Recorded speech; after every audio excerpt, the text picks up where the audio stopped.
अस्सलाम वालेकुम डॉक्टर्स। हम लोग एक्यूट एब्डोमेन को डिस्कस कर रहे हैं। आज जो हमारा टॉपिक है वो है राइट इलियक फोसा और लेफ्ट इलियक फोसा के डिफरेंशियल डायग्नोसिस। इनको हमने इनलेस्ट करना है, उसके बाद हम इनको डिटेल में स्टेप बाय स्टेप सारी चीज़ों को देखेंगे। ठीक है, तो एक्यूट एब्डोमेन में जो राइट इलियक फोसा है वहाँ पे कौन कौन से डिफरेंशियल डायग्नोसिस हो सकते हैं। अगर कोई पेशेंट प्रेजेंट करता है राइट इलियक फोसा में पेन के साथ, तो सबसे पहले हमने कौन सा डिफरेंशियल सोचने हैं। ठीक है, तो टॉप डिफरेंशियल जो है वो है माइकल डिवर्टिकुलम, एक्यूट अपेंडिसाइटिस और एक्टोपिक प्रेगनेंसी। ठीक है, ये तीन डिफरेंशियल्स जो हैं इनको हम देख लेते हैं। टॉप पे है माइकल डिवर्टिकुलम। माइकल डिवर्टिकुलम इसलिए मैंने टॉप पे लिखा क्योंकि ये बहुत लेंथी टॉपिक नहीं है। इसके लिए फर्दर हमें पूरी की पूरी डिटेल नहीं करनी पड़ेगी। इसके लिए जो चंद इंपॉर्टेंट एग्जाम के पॉइंट ऑफ व्यू से या इसको डायग्नोज करने के लिए जो इंपॉर्टेंट पॉइंट्स हैं वो मैं यहाँ पे आपको एक्सप्लेन कर देता हूँ। ठीक है, उसके बाद जो फर्दर डिफरेंशियल डायग्नोसिस है उनको हम देख लेते हैं। तो देखिए, माइकल डिवर्टिकुलम एक ऐसी कंडीशन होती है जो कि कंजेनिटल है। ठीक है, बच्चे के पैदाइश के साथ ही ये प्रेजेंट करती है। ठीक है, ये एक फिंगर लाइक प्रोजेक्शन बन जाती है हमारी जीआईटी मिकोजा के साथ। ठीक है, उस जीआईटी मिकोजा के साथ जो फिंगर लाइन प्रोजेक्शन बनती है, उस प्रोजेक्शन के अंदर या तो गैस्ट्रिक फिशर्स होंगे या पेंक्रियाटिक फिशर्स होंगे। ठीक है, या तो पेंक्रियाज वाला काम करना स्टार्ट कर देगी या हमारे पास गैस्ट्रिक या जीआईटी लाइनिंग वाला काम करना स्टार्ट कर देगी। ठीक है, उसके बाद जो हमारे पास इसके क्लिनिकल फीचर्स हैं इसको आपने याद रखना है रूल ऑफ टू से। ठीक है, रूल ऑफ टू से इसको कैसे कैसे याद रखना है कि ये जो बच्चा है ये 2 साल की उम्र से कम प्रेजेंट करेगा। ठीक है, जब भी कोई बच्चा प्रेजेंट करता है 2 साल से की कम उम्र से, तो वो आपको ये तो नहीं बताएगा कि मुझे यहाँ पे पेन हो रहा है राइट इलियक फोसा के अंदर। तो वो उसने अपना हाथ रखा होगा राइट इलियक फोसा के ऊपर और ट्राई कर रहा होगा, कभी वोमिटिंग भी हो रही होगी और दूध भी नहीं पी रहा होगा। ठीक है, मतलब इस तरह के चंद कंडीशंस आएंगी उसके साथ जो कि हमारे पास माइकल डिवर्टिकुलम की को डायग्नोज करने में हेल्प करेंगे। ठीक है, दूसरा रूल ऑफ टू में क्या है कि 2 इंचेस लॉन्ग होती है। ठीक है, 2 इंच ये जो है कहाँ से कितनी लॉन्ग होती है, 2 इंचेस अवे होती है, सॉरी 2 इंचेस लॉन्ग होती है। फॉर एग्जाम्पल ये हमारी जीआईटी लाइनिंग है तो ये इस तरह बनी होगी तो ये 2 इंचेस लॉन्ग होगी। ठीक है, इस तरह एक फिंगर लाइक प्रोजेक्शन बन जाती है। थर्ड थिंग क्या है कि 2 फीट अवे। 2 फीट अवे किस चीज से 2 फीट अवे?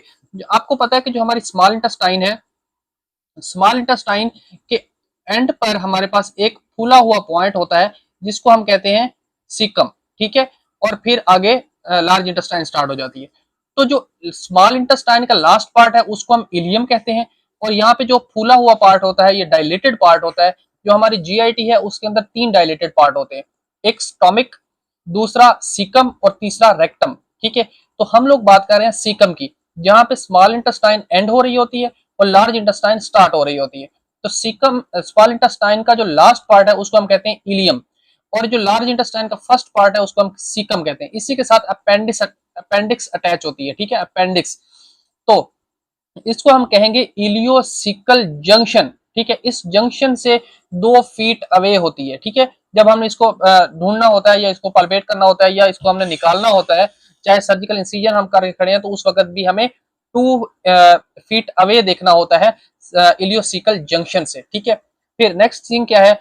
नेक्स्ट थिंग ये है कि ये 2% प्रिविलेंस है। प्रिविलेंस 2% होने का मतलब ये है कि अगर 1000 बच्चे हैं, प्रिविलेंस जो है ये 1000 के हिसाब से निकाली जाती है। ठीक है, परसेंटेज जो होती है वो 100 के हिसाब से होती है और जो प्रीवलेंस होती है ये 1000 के हिसाब से होती है। अगर फॉर एग्जांपल 1000 बच्चे हैं तो उनमें से 2 बच्चों को माइकल डिवर्टिकुलम हो सकता है। ठीक है, अगर हम इसकी इन्वेस्टिगेशन की बात करें तो इन्वेस्टिगेशन में हमें चाहिए होता है radio nucleotide scan. Radio nucleotide scan का सेकंड नेम जो है वो है टेक्टेनियम स्कैन। ठीक है, टेक्टेनियम scan,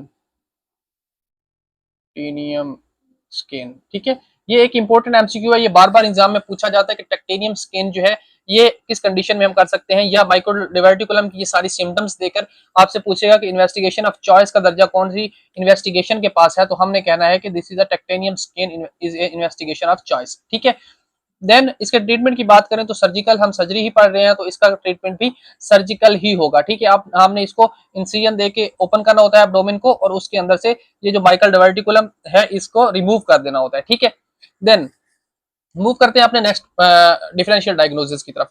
next differential diagnosis Michael डिवर्टिकुलम के बाद ये है कि एक्यूट अपेंडिसाइटिस। हमने कब सोचना है कि this is an acute appendicitis? तो हमने इस कंडीशन में सोचना है कि फॉर एग्जांपल कोई मेल प्रेजेंट करता है नोजिया वोमिटिंग के साथ और राइट इलियक फोसा के पेन के साथ, तो हमने टॉप पे सोचना है एक्यूट अपेंडिसाइटिस। अब ये तो हो नहीं सकता कि 30 साल का एक बंदा है जो कि प्रेजेंट करता है हमारे पास और हम राइट इलियक फोसा में पेन है और लॉस ऑफ एपिटाइट है, ठीक है, खाना वगैरह प्रॉपर नहीं खा रहा और नोजिया और वोमिटिंग कह रहा है, तो हम उसमें माइकल डायवर्टिकुलम लगा दें। माइकल डायवर्टिकुलम का जो पेशेंट है उसकी एज हमने देखी कि वो एज आएगा 2 ईयर से कम एज के साथ, ठीक है, 2 साल से कम होगा। लेकिन अगर फॉर एग्जांपल 30 ईयर है तो हमने फर्स्ट जो डिफरेंशियल सोचना है वो एक्यूट अपेंडिसाइटिस ही सोचना है, ठीक है। बच्चा आएगा तो उसमें टॉप डिफरेंशियल माइकल डिवर्टिकुलम सोचना है। अगर कोई फॉर एग्जांपल 2 ईयर से अबव कोई पर्सन प्रेजेंट करता है तो उसके अंदर एक्यूट अपेंडिसाइटिस सोचना है। थर्ड थिंग क्या सोचनी है, फॉर एग्जांपल अगर किसी फीमेल प्रेजेंट करती है और उसकी एज है रिप्रोडक्टिव एज, फॉर एग्जांपल उसकी एज है 16 से लेकर मोस्ट प्रोबेबली 40 ईयर एज तक, तो उसका अगर राइट इलियक फोसा में पेन हो रहा है या वो लिविंग रिलेशनशिप में रह रही है या हॉस्टल में रह रही है या मैरिड है, तो हमने फर्स्ट जो टॉप डिफरेंशियल सोचना है वो एक्टोपिक प्रेगनेंसी होना चाहिए, ठीक है। एक्टोपिक प्रेगनेंसी क्या होता है, एक्टोपिक प्रेगनेंसी एक ऐसी कंडीशन होती है जिसके अंदर जो हमारे पास जाइगोट बनता है और जाइगोट के बाद जो न्यू कंसेप्शन हो रही होती है वो आउट ऑफ द यूट्रस बन जाता है, ठीक है। देखिए मैं यहाँ पे छोटी सी डायग्राम ड्रा कर देता हूँ इस चीज की। ये हमारे पास होती है फ्लोपियन ट्यूब, आगे नेक्स्ट जो है हमारे पास यूट्रस, ठीक है। ये मैंने प्रीवियस में भी डिस्क्राइब किया था जब हम एंडोमेट्रियोसिस की बात कर रहे थे हाइपोगैस्ट्रियम के अंदर, ठीक है। तो देखिए ये हमारी होती है बच्चेदानी, ये यूट्रस, ठीक है। इस यूट्रस के अलावा फॉर एग्जांपल यहाँ पे हमारे पास जाइगोट बनता है, ये फुला पॉइंट होता है और इस पर ओवरीज होती है, ठीक है। यहाँ पे फेम्ब्राई और यहाँ पे ओवरीज होती है, ठीक है। फॉर एग्जांपल एक मैंने रफ सी डायग्राम बनाई है, तो देखें जाइगोट यहाँ पे बनता है, एग और स्पर्म यहाँ पे मिलते हैं और उसके बाद जो है ये मूव करके हमारे पास एंडोमेट्रियम की लाइन के साथ आ जाता है और यहाँ पे जो एम्ब्रियोजेनेसिस होती है और जो भी नेक्स्ट कंसीशन हो रही होती है या बेबी की डेवलपमेंट है वो सारी की सारी यहाँ पे यूट्रस के अंदर होती है, ठीक है। फॉर एग्जाम्पल यहां से ये एम्ब्रियो जो सॉरी जाइगोट जो बना है ये इस तरफ मूव करके यूट्रस के अंदर ना आए और इसी जगह पर ही बढ़ना स्टार्ट कर दे, ठीक है। सेम एज दैट ये फिनोमिना लेफ्ट साइड पे भी तो हो सकता है, राइट साइड पे भी तो हो सकता है, ठीक है। तो सेम एज दैट अगर फॉर एग्जाम्पल प्रेगनेंसी यहीं पे ही बढ़ना स्टार्ट हो जाए, कंसेप्शन या बेबी की डेवलपमेंट इसी पॉइंट के ऊपर ही स्टार्ट हो जाए, तो हम इस कंडीशन को कहेंगे कि this is the ectopic pregnancy.